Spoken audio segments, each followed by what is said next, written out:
حضرت یونس علیہ السلام اللہ تعالی یو قوم ته ولېږه نینوا ورته وایي چې ته لاړ شو دې قوم ته زما دعوت وچلوه او دې قوم ته زما دین وښایه. لاړ قوم یې ونه منه چې وی نه منه وی الله څوک هم ورسره وی اوس یې ویاروه. ګوره لاول مینه ده چې په مینه پوه نه شي سپېړه ده. اوس یې ویاروه. څنګه ویاروم الله ورته ووایه چې که توبه مو نه وستا نو تاسو باندې عذاب را روان دی. 3 ورځې به مخونه زیړي، بیا به 3 ورځې مخونه سره شي، بیا به هم 3 ورځې مخونه تک تور شي، او بیا به په 10مه ورځ د اسمان د طرف نه یو ورېځ راښکته شي او هغې کې به د خدای لوی عذاب وي. بس اوس خوښه خپله توبه وباسئ او که نه زه دنه لاړم. لوی قوم دی دې تیوت چې دې تیوت قوم نه منه، قوم به وهه ټکاو به جیل کې به یې واچو، بدې ردې به یې ورته وي چې دې بار ته څنګه ووته نو په قوم عذاب شروع شو.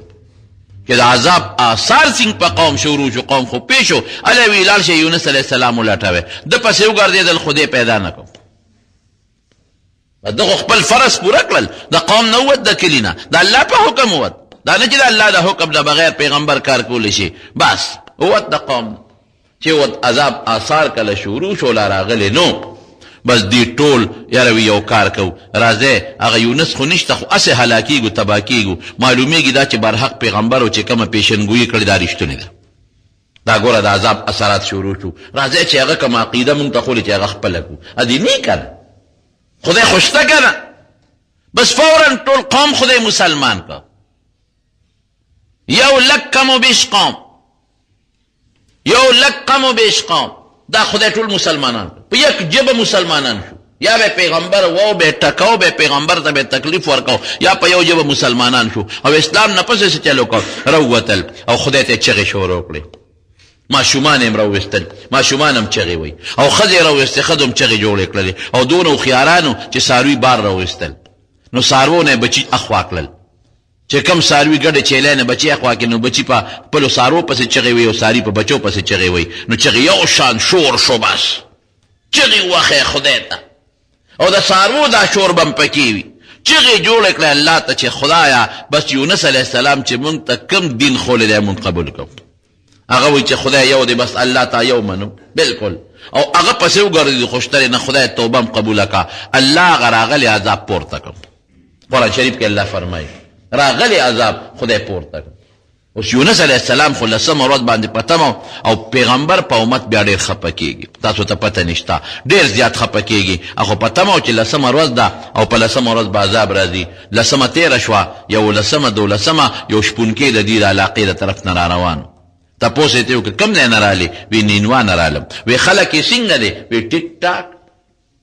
عذاب را نغی په دې قوم؟ وی نه مله دروغ اوس ترې رالم صاحب دقه اوس رالم. که خوشحاله دي او خپل لګیا دي، خپل ویش و عشرت کوي او خپل زمیندار او خپل کاروبار کوي. دقه ځای یونس علیه السلام لکې یو پوټې غوندې پریشاني راله.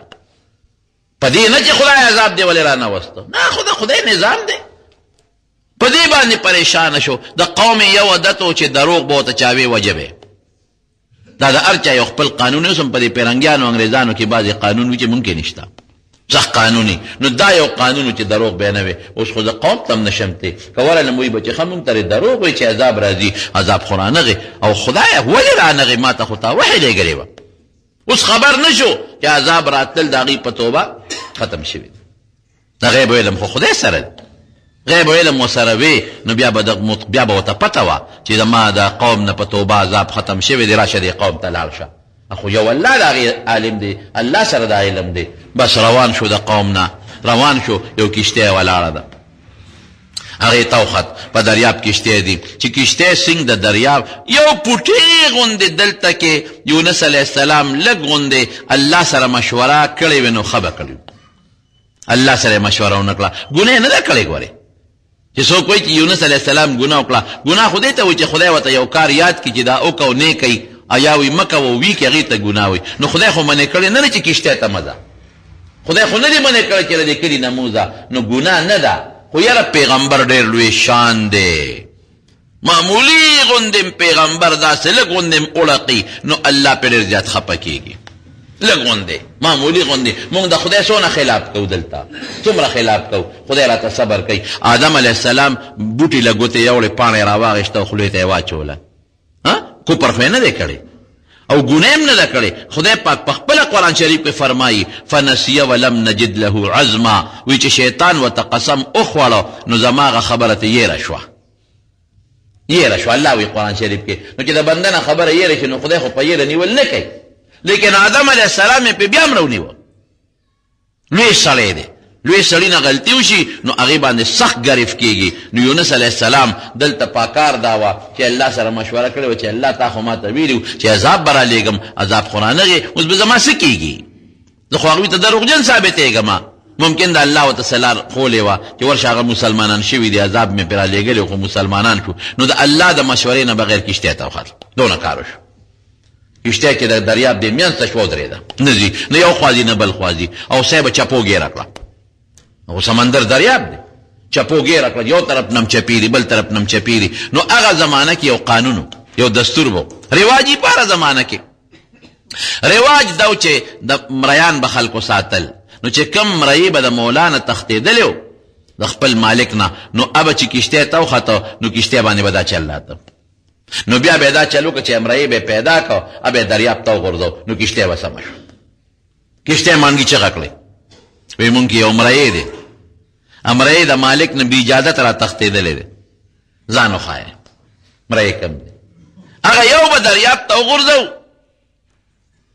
نو باقي نور خو به بچ شي که چې ټول غرق کېږو نو یو به د غرق شي که نه چې کوم پکې مرایې نه دی هغه ځان وښایه په خپله د مرایي پته لګېږي حضرت یونس علیه السلام لومبې پاسېد وی ما ته ځان معلوم دی دا کښتۍ زما د وجې غرق کېږي زما دریاب ته وغورځوي زه هغه کس یم چې د خپل مولا د اجازت نه بغیر را روان شوی او کښتۍ ته ختل یم پوه شو چې دا خو اوس مسله جوړه شو اوس به څه کېږي بهر کې بعضې کتابونه لیکي چې په خپله او څوک وایي چې هغې دریاب ته ور وغورځو چې دریاب ته څنګ ورغورځېده الله یو کب راولېږه داسې کب یې راولېږه چې هغه په دریاب کې د ټولو نه غټ کب دی او خوله یې وازه کړه او الله مقرر کړی په دیو چې ته به خوله وازه کې دی به در ټوپ کوي خو دی به الواق تیری چې ستا غاښونو سره هم د سرمنو نه جنګېږي الله کولی شي دا څه کارونه دریاب کې مې خوله وازه کړه او یونس علیه السلام الواق فالتقمه الحوت وهو ملیم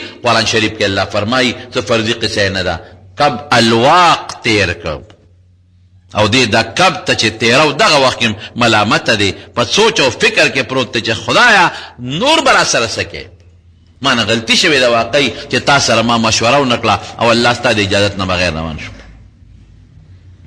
کب تیر کړ لوی کب دی